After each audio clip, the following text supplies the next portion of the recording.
Over the last 10 years, there's literally been a long-distance relationship explosion. I mean, over 3 million couples in the US are in one right now, and 10% of all marriages sprang from a long-distance relationship. Why is this happening? Well, I think it's for two reasons. First one is long-distance online dating. People will travel somewhere, they'll pull up the app and they'll connect with people, they'll go on a date, or they'll even just target people in other cities, which is kind of crazy to me. I can explain that later. But people are online dating and meeting people from other cities. And the second reason really is all about the increase in global travel. I mean, people are traveling more than they ever have in all of human history. And that's really just leading to all these random relationships of people who live sometimes just a couple cities away, sometimes different continents away, which again is crazy town for me, but we're going to get into that. So today we're going to be talking about how to actually make that long distance relationship work if you are in one right now. Keep watching. Hey there, my name is Adam Ladolce. I'm the founder of LoveStrategies.com, where we help successful single women get out there and attract long-lasting love and do it with a proven strategy. And I want to go on the record right now before I get into this video. I hate long-distance relationships with a passion and absolutely do not recommend them if you have any way around it. Distance does not make the heart grow fonder. Proximity does. But still, life happens, and sometimes we find ourselves in situations that are a little less than ideal. So here's how to make that work if you find that special person living just too far away from you. For starters, you got to focus on quality time over quantity time. The end of a long-distance relationship can come in the form of death by 1,000 texts. Constantly sending text after text after text without any substance, it can become so mundane and just lose any type of meaning over a long period of time. I mean, even the small like, hey babe, I'm thinking of you. These messages, they're really sweet and nice, but they shouldn't be the entirety of your communication. Even just having one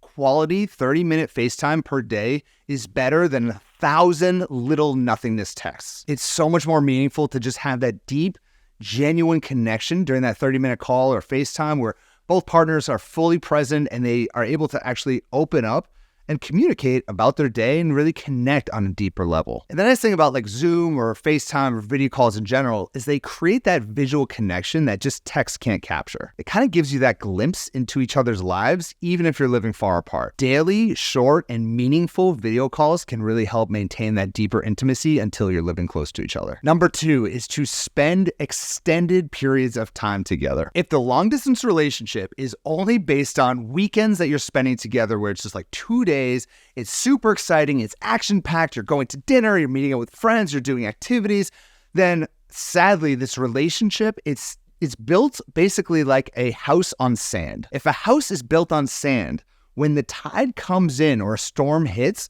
the structure is likely to collapse because it has nothing really solid to anchor it in place. What anchors a healthy relationship and builds a real foundation is spending extended periods of time together, a week of time together, where it can be a little bit boring. You're not always doing things together. You might get in a little bit of arguments. You might have some conflict, and that is healthy to see how each other respond to one another. And really, healthy relationships are boring by nature, okay? And when you live close to each other, a decent amount of your time together can be a little bit boring, and that's okay.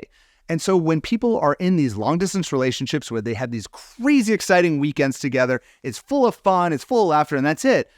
It's once again, it's a house built on sand and it's not reality. And speaking of which, I want to build a foundational relationship with you. Go ahead and subscribe to this channel wherever it is that you're watching it for more insider love strategies that are going to help you create that love life that you absolutely deserve. Number three is for you to support your partner's growth even while you're apart. Look, there's a tendency to want to stifle someone's growth when you're apart because you don't want to lose that person. Because when your partner is starting to grow and change and you live far apart, it can feel a little bit scary. For example, let's just say your guy starts making a new group of friends and he joins like a pickleball league, okay? Why is everyone playing pickleball these days? You might get nervous, like, is he gonna make new friends? Is he going to meet another woman? But at this point, you need to support, not deny his growth. Healthy relationship really does thrive on individual growth, even if it's scary. And finally, number four is have a plan to be living in proximity with one another within the next year. A long distance relationship becomes so challenging without an end in sight. Having that tangible plan to live closer to one another, it can act as kind of that light at the end of the tunnel that you both are shooting for. It gives both partners something to look forward to and work towards. And sadly, if you've just started dating a guy and there's no chance for you to both be living in the same city within the next year, I would really second guess this relationship and really think, is this worth your time right now? So I want to hear from you in the comments below. Have you ever been in a long distance relationship? How'd it go? Share with the community. I'd love to hear from you. Thank you so much for watching. I'll speak to you, you beautiful lady, next week. Bye-bye.